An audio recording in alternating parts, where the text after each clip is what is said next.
It's been raining for 2 days.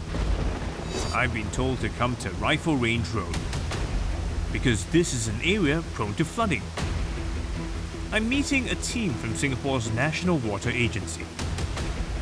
We are preparing beforehand. In the event there is a flood, we can just drive down and go straight to action.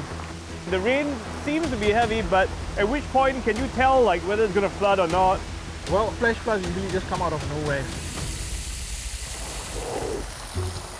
Flash floods are new to Singapore, but this time it caught our attention because the rain lasted several days, and that's because of what's called a monsoon surge. But weather can be erratic. We can't always tell how intense or light showers might be. So in this episode of Talking Point, I want to find out just how prepared we are for flash floods that occur more rapidly than regular flooding, and what might be the impact that is not so obvious to us.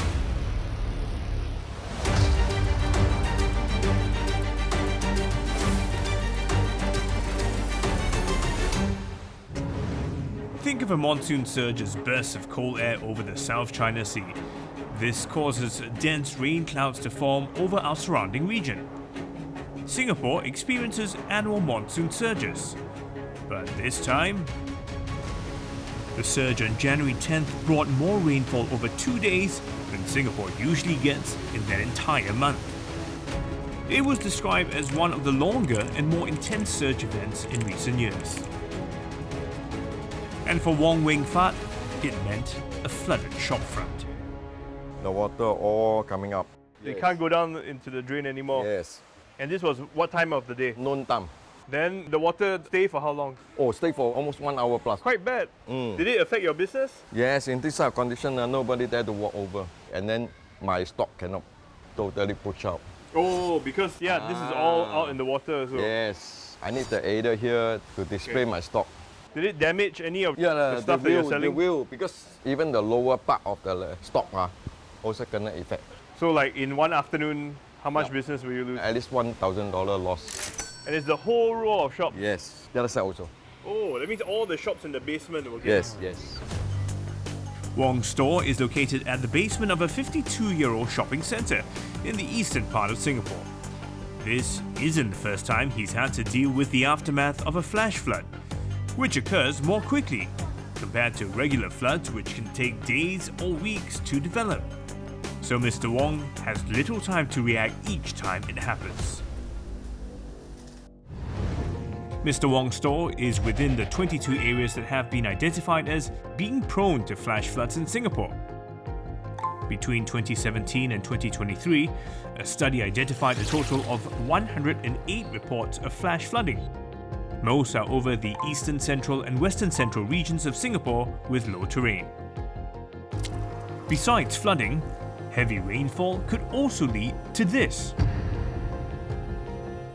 The ground looks like it has sunken, kind of. It's actually a mudslide has happened here, and what is covered beneath the canvas is actually the soil mass that has moved down. So persistent heavy rainfall will cause the soil on top of the slope to be soaked in water, and therefore it becomes softened. So it becomes like mud, and then it will just slide down. The mud can also flow into the pedestrian area and block the pedestrian from passing by. And if it's serious enough, it can even go into the road. The road surface may be affected and damaged. And also it may cause the road to heave sometimes.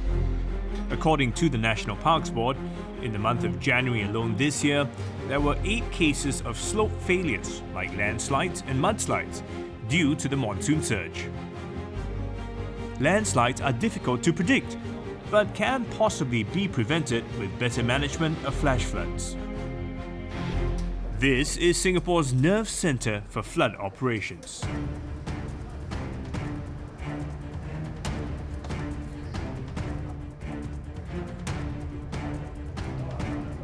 We have about 500 CCTVs all over Singapore. They are situated at flood-prone areas and flood hotspots. Just making sure my house isn't here. This just shows you what's the weather right now and what are the clouds in Singapore at the moment. So this information actually helps us to plan and deploy our resources on the ground based on the 30-minute advance maps. How many teams do you guys have? So we have maximum of up to 10 teams in a day. Set up in 2012, the quick response teams are activated whenever there is an alert of a flood risk. They work in teams of 2 and use vehicles that are well equipped to drive through floods. Tonight I'm tagging along with one team that has been sent to Rifle Range Road, which is near one of over 20 flood-prone hotspots. They were activated half an hour before a potential flash flood. What kind of equipment do you have? The basic one is the traffic cones, which we'll put when we are doing the road closure. And most importantly, we have our flood barrier protection, like our flood boards as well as our flood sets.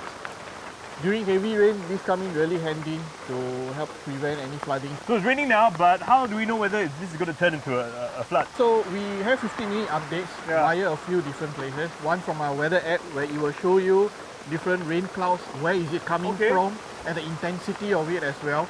And it's updated every 5 to 10 minutes, and it will show you up to a range of 2 hours. And we also get info from our ops room. Okay. And then the other one is from your ops room. They'll actually tell you where to go, where has They have flooded. the more detailed apps to monitor over there. So they will tell us which area of Singapore is potentially going to get flooded. Are there some areas that are of higher priority than others? We generally try to prioritize areas that have a high amount of traffic, not just vehicle traffic but as well as human pedestrian traffic.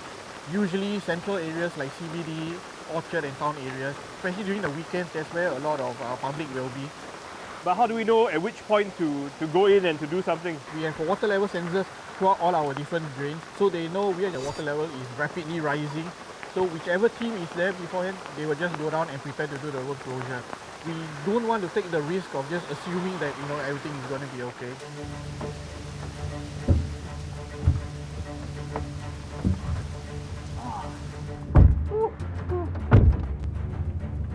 What's the focus like for the next 1 hour? 1 hour, I think we'll be right on the south area, southwest. In Jalan Bule and Tuas, and moving up. So you think the rain has subsided? Is there any chance of flood tonight? Nah. Okay, which means we can call it a night. Yes. That's it. We're gonna go home because there is no flood happening tonight. No. Okay, I'll see you guys. See you.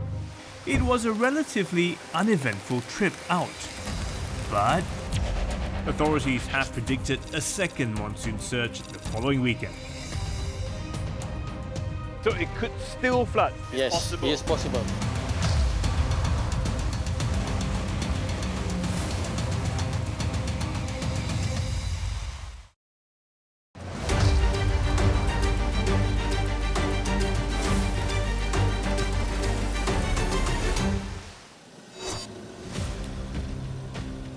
With another round of flash flood warnings, Talking Point sets off to meet the PUB Quick Response team again.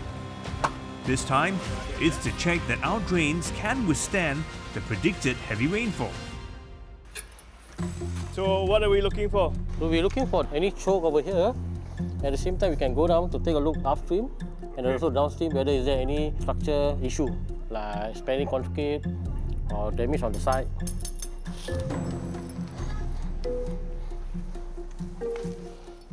So far the drain is all okay. Yeah. I think should be okay, no problem. Oh, this is the drain coming from the road. Last time we have some flooding over here, so we increased the capacity for the water to flow inside. So you made those drains bigger? Yeah. And you can see some photo I take inside our drain. Oh, I can see daylight, which means it's clear, right? Clear. Shall we open this one? Yep. Whoosh. Is there any chockage over here? The government has invested 2.5 billion Singapore dollars over the past decade to improve drainage infrastructure. That includes identifying drains that need to be upgraded to mitigate flooding in the area. So in other words, you want to check whether this capacity of this drain is adequate for heavy rains. If not, then you can upgrade it so that next season will be better. But if the residents complain that it's still flooding here, it means it's a problem with something else, right? Because the drain is already clear. However, due to the heavy, intense rain, it will be sometimes it will flood a bit, maybe about half an hour, 20 minutes, then it will just go down back. So it could still flood? It's possible? Yes, possible. Despite another warning of flash floods, we encountered none on the second weekend. Which makes me wonder, is it getting harder to predict weather patterns? Remember those monsoon surge alerts? Well, these are the guys that send them out. Their job is to forecast the weather, among other things. There was a prediction for a second monsoon surge in mid-January, but that didn't happen. Why is that? Over here I have the two radar images. So on the left it would be the one from the first surge from the 10th of January, and then on the right would be the one on the 18th of January. So what happens with monsoon surges is that when we say that they can be predicted on models in general, there are still some uncertainty. For example, in identifying the exact location where the effects of the surge would be most pronounced. And in the case of the second surge, as you can see, the main rain band is actually to our south, so in the sea area between Singapore and Indonesia. Oh, so it kind of went past Singapore and ended up pouring in the sea between Singapore and Indonesia? Yes, effectively so. In Singapore itself, what we experienced were actually spells of showers that lasted throughout the weekend. So why in this second time were the predictions not as accurate? So there are a few reasons. So looking over here, I've got the model data. So on my left, you can see that Singapore is right here. And we've got much stronger winds to our northwest and much weaker winds to our southeast. And because Singapore's over here, you can see that there's actually quite a steep gradient in wind speeds over us. It led us to predict that there would be a chance for more periods of longer duration of rainfall, and that could potentially result in disruptions, which was why we assessed that we should inform the public as well as our agencies. And then what happened in the end? Yep, so what happened was closer to this image. So we did still have fairly strong winds over Singapore, which was why it was quite windy over the weekend. But as you can see, the colours are more spread out. So that means that the winds do not vary as much over us as well. Is weather prediction harder for a country like Singapore compared to other countries? In a lot of the other countries in the mid-latitudes, their weather systems are much larger in scale. So we are talking about hundreds of kilometers. So usually with those systems, weather models do quite well in capturing them because they are much larger. So you can see them coming on the satellite days ahead. You can track them. Whereas in Singapore, thunderstorms are just a few kilometers. So it's actually smaller than the scale of the model. So the difficulty is predicting exactly where and when it happens. Think of it as trying to make popcorn in the microwave. So you know that at some point the corn kernels will pop, but you don't know which corn kernel is going to pop first, and you don't know where it's going to pop. In other words, our tropical weather consists of smaller, more localized thunderstorms. These form quickly and dissipate, which makes it harder to forecast accurately. Singapore's latest national climate change study has predicted that the country's mean sea level may rise by up to 1.15 meters by the year 2100. I'm about to find out why these rising sea levels may also mean bad news for flash floods in Singapore. What kind of impact will rising sea levels have on the frequency and the intensity of flash floods we're getting? Along this coastline, this is where all the rainfall that lands on the river basin drain, right? But then the rising sea level, it kind of acts like a temporary barrier or the dam, which just slows the flow, draining to the sea. And then it's going to rise the water level of the waters in the drain, and that generates floods along the coastlines. So because of the climate change, which is rising the sea level, this coastal flooding can intensify in the future, especially in the low-lying area. So what actually is a low-lying area, and where are these in Singapore? So in case of Singapore, almost 30% of our entire land is below 5 meters above sea level, and this can be considered a low-lying area. can we expect to see new spots that will become vulnerable to floods? Definitely yes. As you can see in the Singapore map, there are a lot of other areas that is also low-lying near the coastlines, and I would say they're all potentially vulnerable to the flooding in the future. For example, like in the Changi area. What's the best way to deal with this? Here we can simply think about building more green rooftop and rain garden that can act as a temporary storage of the water. Also, from the local community perspective, I think the education probably is the most important. So during the rainy season, the monsoon's coming, the public get better prepared. Okay. Yeah. So it's really just preparing myself more to expect it to come, so that way I won't be caught off guard. Yes. I could check the Environment Ministry's app for flash flood alerts, which gives me real-time updates on heavy rain and locations with flood risks. But if I am at risk, what can I do? Once you go through the shadow portions, then you have to lightly tap your brake.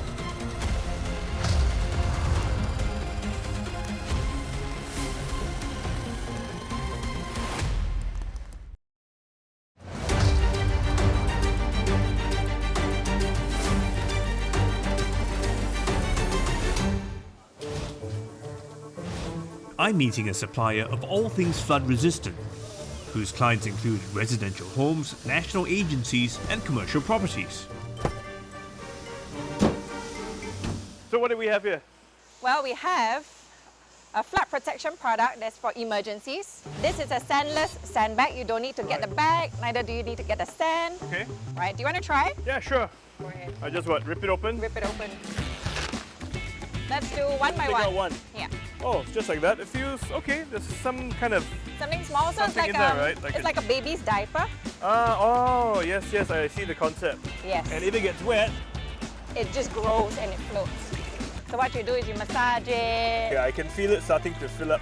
So one piece is about 200-300 grams, and when it becomes big, it becomes 18 kg. This you would get a protection about 10-15 cm. So essentially what it's doing, it's absorbing the water and then becoming a barrier as well. That's right. So when you fully fill it, it could be as big. Oh, yeah. You didn't do a good job. Okay. You could see the difference, right? And then you could do it in a linear way, but in between you have a gap, so you stack on it.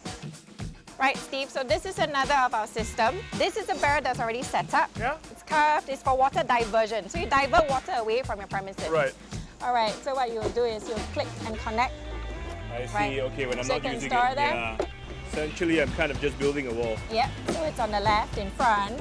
Click and connect. Right. So it's not a watertight barrier, right? But when it sits, it can dam water away. So water will come in on top of the barriers and it sits on the barriers. So divert the water away from my house, send it to my neighbor's house. That's right, send it to your neighbor's house. So Steve, these are very reactive products in the event of emergencies. Right. If you want to prepare for a flood, you need to go to very customized products and I'll take you there.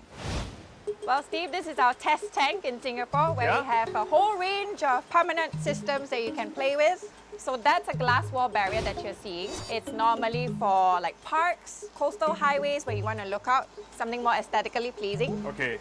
This is a demountable barrier where it's fixed on the left and the right, and these panels can be removed. So which means that only in the event of a flood, you will then need to deploy the panels. If not, you can keep it away. Right, there's also this kind of barriers, which are low levels. There's a one-click system. You can just open, put it down, and you just shove it in. And I guess if it gets worse, I can go higher. Yep, you can go higher, you can go a full door. Oh, so this could actually be a doorway? Yes. You need a compressor, you just need to use your muscles, Steve. Okay. The last one of the lot is this automated barrier. Oh, it's water activated, it is not hydraulics. You don't require electricity with it, so then when water flows into this trench, the panel just moves up.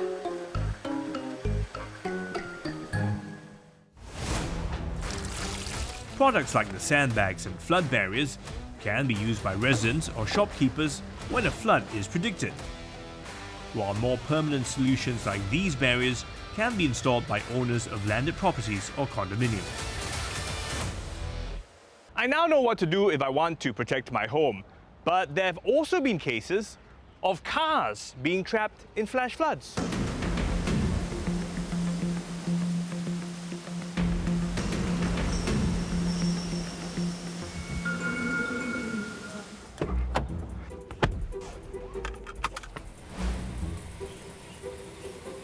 I borrowed an SUV for the filming of this episode because I thought I might get stuck in a flash flood. And we know that four-wheel drives and SUVs fare better in such situations.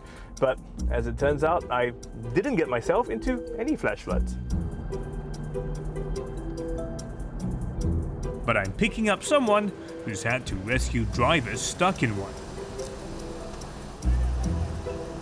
Let me show you where is the place. Yeah, hi, come on in.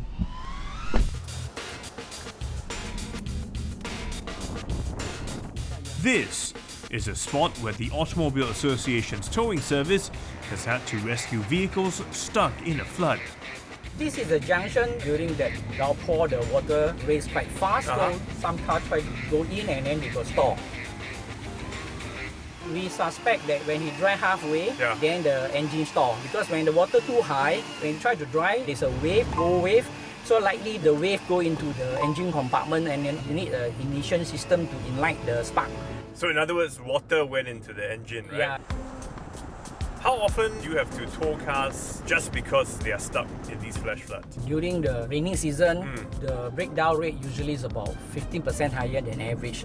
So how do I know when it's safe to drive through the flood? If you see there's a flood and you cannot see the route mark and you assess that the water level is more than 10 cm, then it's not advisable to drive. Oh, but how can I tell whether it's more than 10 Okay, cm? the curb usually is about 15 cm height, the root curve. So assess the height, but if you got no choice, you think you already drive halfway, then put low gear and then try to wrap the RPM high and then speed maintain 7-8 km per hour, then try to move slowly and go through. Okay, and should I make sure that I continuously drive? I cannot let my foot off the accelerator? Okay, yeah, when you still in the flood, you drive, then you continue to accelerate at slow speed, and that is to prevent the surge of the wave actually stretch into your engine compartment. Once you go through the shallow portions, then you have to lightly tap your brake to dry up your brake. Oh, yeah, because your brake is wet. So if it's wet, it may not work so well. Yeah, the braking distance will be prolonged. So from the kind of vehicles that you have towed, usually what kind of damage happens to the car? Some cases actually did not damage the engine, so the repair cost may be from few hundred to few $1,000s. If really the engine damaged and then even some exhaust pipe because the water level too high, the exhaust system also damaged, then the cost definitely more than 10K. And does insurance pay for all of this? Because I've heard they say it's an act of God, therefore it's not covered. Okay, based on our understanding, the comprehensive insurance usually will cover under this flood damage.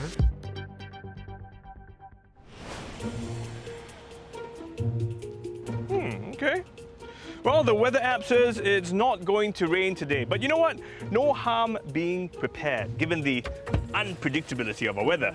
Because I've been told that the monsoon seasons are just going to get more intense and wetter.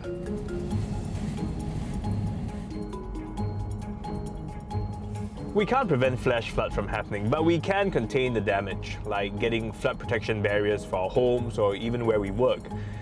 But if I do find myself driving in some heavy rain and I see a flash flood in front of me, despite all the advice I've been given, I still think I'll drive the other direction.